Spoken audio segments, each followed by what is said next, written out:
du médecin commis par le juge mu mel ne kon ki nga xam te moom moo di kon Farba Ngom mi caabi féete ginnaaw jamono ji ci xëtub juróomeelu bu laas quotidien bi dafa am jafe-jafe yu wér-gu-yaram ba fi nekk ni daal ñi ngi njort ci moom ak génn ko gindiku ndax nag bokk na ci li nga xam te moom moo di bu ñu sukkandikoo ci li ñu tënkee ci rapport médical bi mooy que wér-gu-yaram sutante na lool ba jéggi dayoo yëglekaay bi laas xëy ko bind ses avocats nag déposé nañ kon demande bi nga xam te moo di kon bi motiver liberté provisoire boobee expert médical bi donc et sans appel sa santé n'est pas compatible avec la prison dinañ wér-gu-yaram moom daal fi mu nekk nii méngoowul ak kaso bi de kon nañ ko may afiam lu ci ma daam daal ci yëglekaay laas di ngeen ko fekk ci xëtub juróomeel bi ba tey ci laas yéenekaay ñëw na ci li nga xam te moom moo di soxal kon lii di pêche artisanale ak industrielle docteur Fatou Diouf décroche un accord salutaire ak Bissau bokk ci kon gën a ñoŋal wàllum napp gi am ci ay xaatim yu dégg yoo xam ne jëriñ ñu gàll wàllu wi ma ngi ko ci daal di def ci wàllum coowlu financier ci réewu Sénégal micmac autour du contrat AE pour donc ñu noonu EPC les finances répondent à la demande d'explication de Thierno Alassane Sall yi nga xam ne dafa bindoon ministre Cheikh Diba tontu na ko nag ci leeral yi nga xam ne indi na ko ci koppar yi ñu dafa daanaka am ak lu nguuj gu ci am ci wàllum lii di AE Power ak 37 milliards la ñuy wax lu ci mën di am fu nekk nii tontu la kon ñëw na laas ni mu ko bërile woon démb ci question yi noonu la ko indiwaat ci tontu yi. démb rek dalal nañ fi ki nga xamante moo di kon vice président wala bokk nekk kenn ku jégaloon ci Alassane Sall ci wàllu wi ni mel démb fii lañ ko invité woon ci laas yéenekaay di ngeen ko fekk ci kon xëtub ñetteel bu di page 3 ak mbirum tontu Cheikh Diba yooyu di yore wàllum finance ak budget li di kon édito comment la presse face au monstre des concertations donc trompe l'œil mi ngi noonu ba jëm ci wàllum média bi bokk ci 118 victimes en provenance du Sénégal ou de la Gambie enregistré mort de migrants sur l'Atlantique maanaam ñoo xam si dañ doon tukki faatu ci waax yi téeméer fukk ak juróom ñett yoo xamante ni daal ñu ci bëri jóge nañ Sénégal ak it Gambie noonu lañ ko yëgle kaay bi daal di fësale ci xatam njëkk Kumba. d'accord ñu dem ci direct news. ñu def direct ci direct news ak Farba Ngom ni ñu ko waxee sànq nag risque sa vie étant en prison mu mel ne bakkanam mi ngi ci xottu gerte jamono ji nga xamante ni ginnaaw ab liggéey bu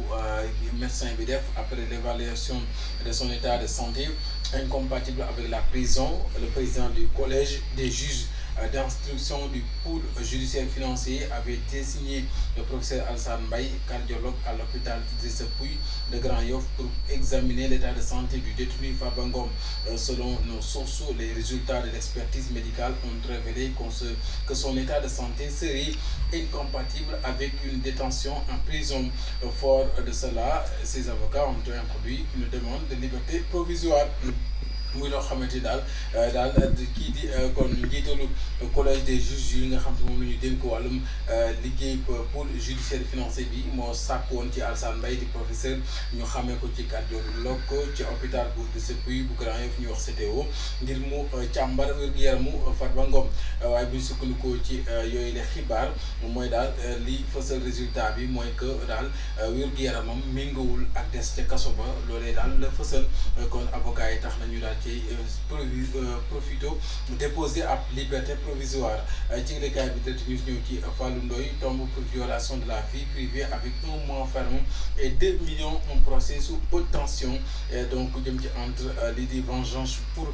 TikTok plainte donc douteuse prison et amende jëm ci cawlo day jëm ci ki nga xam ne moo di Fallou Ndoye Yacine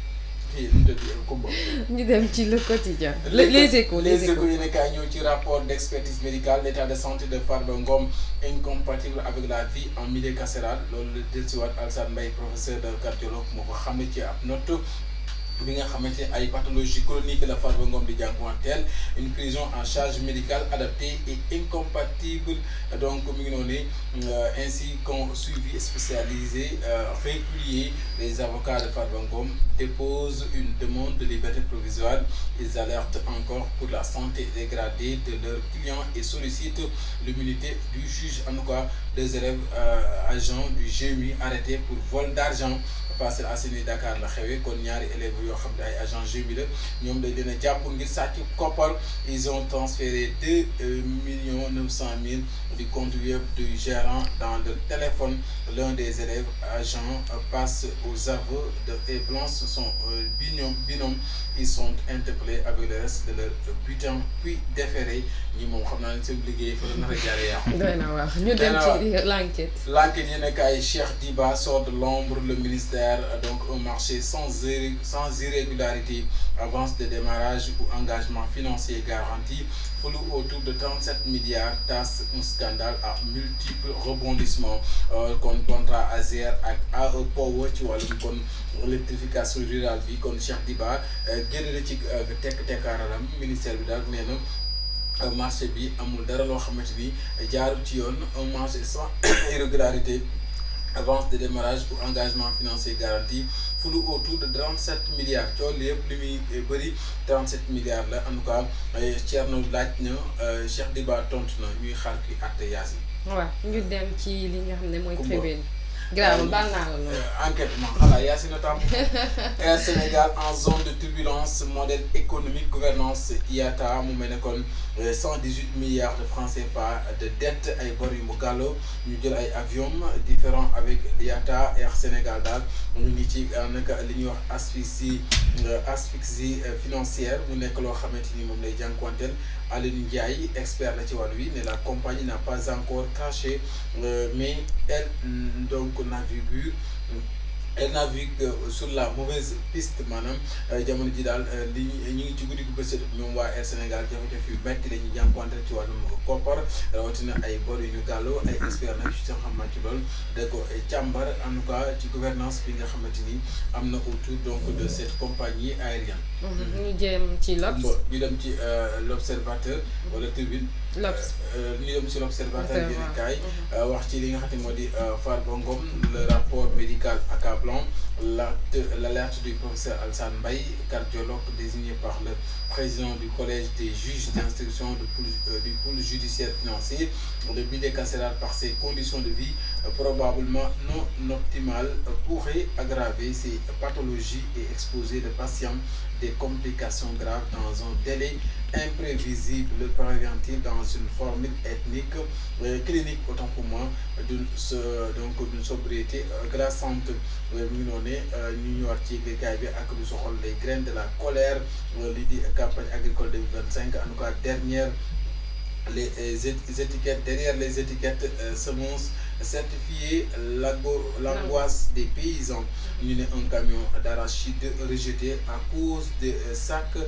contenant du sable. Le ministère de l'Agriculture dénonce une campagne de manipulation et d'intoxication. nag loolu lépp du wax ñu tegu ci yoon dañoo bëgg a yàq campagne bi ci li ñu jàpp ne am na njiw baaxut ak it saako yoo xam ne suuf kese la am ñu jàpp ne campagne yu mbay mi ni mu dooree daal ci nawet bi neexul lool waaye loolu wet na ko moom set wet ci les confidences bouleversantes de Fada Fridi Fada Fridi mi ngi noonu. Freddy, avec ma voix, j'ai vécu les pires galères, j'ai donc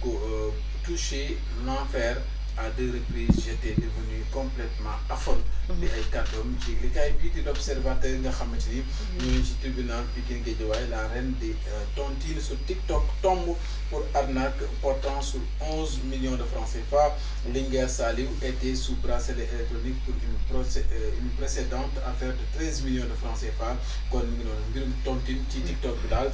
mi ngi noonu ngeen maytu ko yéen jigéen ñi nga xam ne ngeen bëgg di TikTok kii di ko doy na waa ñu jeexale ko Tribune Sport. Tribune Sport tàggat yaram nañ koy jeexale ak lii di Habib Beye réclame la signature d'Idrissa Gana Gueye mi ngi noonu pour li nga xam ne moo di concourir l'Europe. Le maire de Diamniadio prend interzone 9AB aux caves de Rufisque. Le maire de Diamniadio prend en charge la totalité des frais du stade maanaam moo jël frais stade bi yëpp ci wàllum tàggatoo gi yaa si kumba foofu lañ koy dal képp. Bravo, merci beaucoup Abdoulaye.